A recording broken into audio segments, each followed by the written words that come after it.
에게해의 바람이 불어오던 도시들, 바다와 산이 맞닿고 작은 폴리스들이 별처럼 흩어져 있던 곳, 농경으로 삶을 이어가지만 백길을 나서야 세상을 이해할 수 있었던 사람들, 단단한 토양과 거센 바람, 언제나 부족한 자원 속에서 어떻게 살아야 하는가라는 질문이 일상이었던 땅, 신들의 이야기가 법이 되고 시장에서의 논쟁이 철학이 되며 삶의 문제와 사유가 곧 사상의 배경이 되던 그리스. 바로 그곳에서 우리가 오늘 살고 있는 이 세상, 민주주의와 철학의 씨앗이 동시에 자라났습니다. 그 뿌리를 따라 올라가면 늘 한 도시의 모습이 드러납니다. 고대 아테네. 그런데 여기서 질문. 여성과 노예, 외국인은 참여하지 못했던 그 제한적인 정치 실험이 어떻게 오늘 우리가 말하는 민주주의 모체가 되었을까? 그리고 또 하나, 왜 이 도시에서 만물의 근원과 정의는 무엇인가라는 철학의 질문이 함께 자라날 수 있었을까? 오늘은 고대 아테네의 생활 환경과 정치 구조, 그리고 그것이 철학의 배경이자 민주주의의 원형이 된 이유, 핵심만 살펴보겠습니다. 고대 아테네의 정치의 심장, 바로 에클레시아, 즉 민회입니다. 구성은 단순합니다.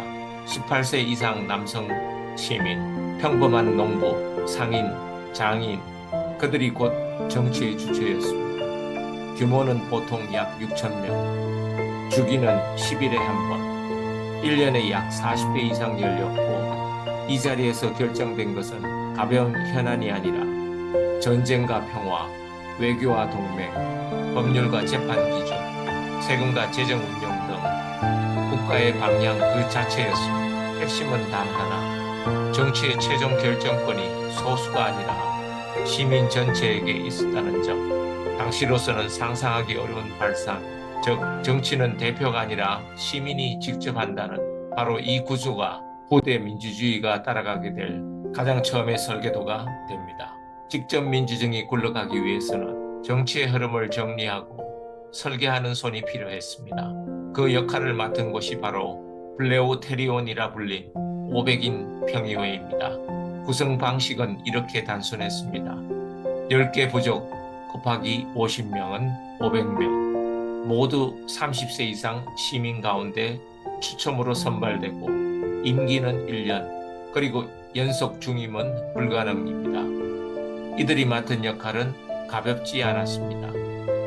민회에 상정할 의제 준비, 법안의 초안 작성, 재정, 외교, 사전 관리와 보고 등입니다. 그리고 이 500명을 다시 50명씩 10개 그룹 브리타니아로 나누어 매일 일상적 국정을 돌아가며 관리했습니다. 의장, 즉 에피스타테스조차 딱 하루만 맡을 수 있는 구조입니다. 결론은 명확합니다. 추첨과 단기 임기 그리고 순환, 이 세 가지가 권력이 한 곳에 고이지 않도록 계속 흘러가게 만드는 장치였습니다. 오늘 우리가 말하는 분권, 견제, 임기 제한의 씨앗은 바로 여기 아테네의 플레오테리온에서 시작되었습니다. 디카스테리아라 불린 아테네의 법정, 이곳에서도 핵심은 같았습니다. 사법 역시 시민이 직접 운영했다는 점입니다. 자격은 30세 이상 남성 시민, 연간 약 6천 명이 선발되었고 사건에 따라 200에서 500명이 모이며 중대 사건은 최대 1,501명이 배심원으로 참여했습니다. 이 배심원을 뽑는 방식도 흥미롭습니다. 클레로테리온이라는 추첨 장치를 통해 무작위로 선발합니다. 정치 엘리트나 사제 계급이 아니라 평범한 시민이 재판의 최종 판단을 내렸습니다. 이 제도가 실험한 핵심은 단 하나입니다. 법 앞에 평등, 누구도 법 위에 설 수 없고 누구도 법 아래에 깔리지 않도록 하는 장치입니다. 오늘 우리가 알고 있는 배심원제, 법치주의, 시민의 사법 참여, 이 모든 흐름은 바로 이 디카스테리아에서 시작된 것입니다. 아테네의 지도자는 한 사람이 모든 권력을 쥐는 그런 구조가 아니었습니다. 정치 지도자이자 군사 지휘관인 스테라테고이라 불리는 장군 10명이 국가의 중요한 결정을 함께 이끌었습니다. 선출 방식은 명확합니다. 시민들의 직접 선거로 임기는 1년, 하지만 재선은 가능했습니다. 권한은 동등했고 결정도 집단적 의사 결정이 원칙입니다. 특정 인물에게 권력이 집중되지 않도록 구조적 안전장치를 둔 것입니다.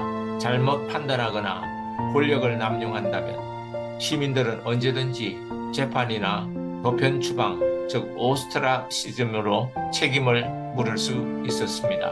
물론 능력 있는 인물이라면 페리클레스처럼 여러 차례 재선되어 오랜 기간 활동할 수도 있었지만 그 권위는 어디까지나 시민의 성인 위에서만 유지될 수 있었습니다. 이 시스템은 선거, 책임 정치, 지도자 견제, 그리고 권력의 분산이란 원리가 이미 이 시기 아테네에 존재했음을 보여줍니다. 오늘 우리가 당연하게 여기는 현대 정치의 기초, 그 근간과 분기점은 바로 이곳에서 시작되었습니다. 아크로폴리스 그리고 파르테논 신전, 아테네 사람들에게 이곳은 신을 경배하는 가장 거룩한 공간이었습니다. 하지만 중요한 점은 정치는 신의 영역이 아니었다는 사실입니다. 아테네에는 사제가 권력을 장악하는 구조도 없었고 파라오처럼 신의 대리인 왕도 존재하지 않았습니다. 신탁은 참고할 수 있었지만 최종 결정권은 언제나 시민에게 있었습니다. 신을 믿되 신이 통치하지 않는 사회, 종교는 공동체의 정체성과 가치를 만들었지만 정치 권한만큼은 세속적으로 분리되어 있었습니다. 그래서 가능했습니다. 신의 권위와 정치적 권리를 구분해낸 사회 말입니다. 이 세계관이 바로 아테네 민주정의 철학적 출발선이었습니다. 신의 이름이 아니라 신의 이름으로 정치가 이루어진 사회 말입니다. 아테네가 남긴 유산은 크게 4가지 축으로 정리할 수 있습니다. 첫째, 시민 주권. 민의 에클레시아에서 시민이 국가의 방향을 직접 결정했습니다. 이 실험은 오늘 우리가 당연하게 여기는 선거와 의회 민주주의의 토대가 되었습니다. 둘째, 참여와 책임. 추첨, 배심, 직접 투표는 정치를 바라보는 것이 아니라 직접 하는 것으로 만들었습니다. 정치가 관람이 아니라 참여와 책임이라는 감각, 오늘의 시민 의무와 참정권으로 이어졌습니다. 셋째, 권력 분산, 500인 평의회, 단기 임기, 순환제는 권력이 한 사람에게 고이지 않도록 설계한 장치였습니다. 오늘의 분권 견제 개념은 바로 여기서 출발했습니다. 넷째, 법치, 무작위 배심과 비밀투표는 정치적 힘이 아닌 법 앞의 평등을 제도로 보정했습니다. 오늘의 법치주의와도 곧바로 연결됩니다. 그리고 이 모든 제도적 실험 뒤에는 그들을 떠받치는 보이지 않는 기반이 있었습니다. 바로 신이 아니라 이성으로, 전통이 아니라 논증으로, 권위가 아니라 질문으로 살핀다는 그 태도 말입니다. 정치와 종교를 분리하고 권력을 나누고 사유와 토론을 통해 세상을 이해하려 했던 경험, 이 세계관 자체가 서양 철학을 가능하게 만든 출발선이었습니다. 그래서 아테네는 정치 실험실이면서도 동시에 철학의 실험실이었던 것입니다. 물론 오늘의 기준에서 본다면 아테네는 분명 제한적이었습니다. 여성, 노예, 외국인, 그 누구도 시민으로 인정받지 못했으니까요. 그러나 그 한계 속에서도 우리는 한 문장을 분명히 말할 수 있습니다. 아테네의 직접 민주정은 현대 민주주의가 걷기 시작한 첫걸음이었다. 그리고 또 하나, 아테네의 질문은 철학이 현실을 향해 걸어가기 시작한 첫 발걸음이었다. 그러므로 보이지 않는 가치와 신념, 즉 정의란 무엇인가, 좋은 삶이란 무엇인가, 권력은 어떻게 정당해지는가와 같은 질문들이 제도와 현실 속에서 시험되기 시작했습니다.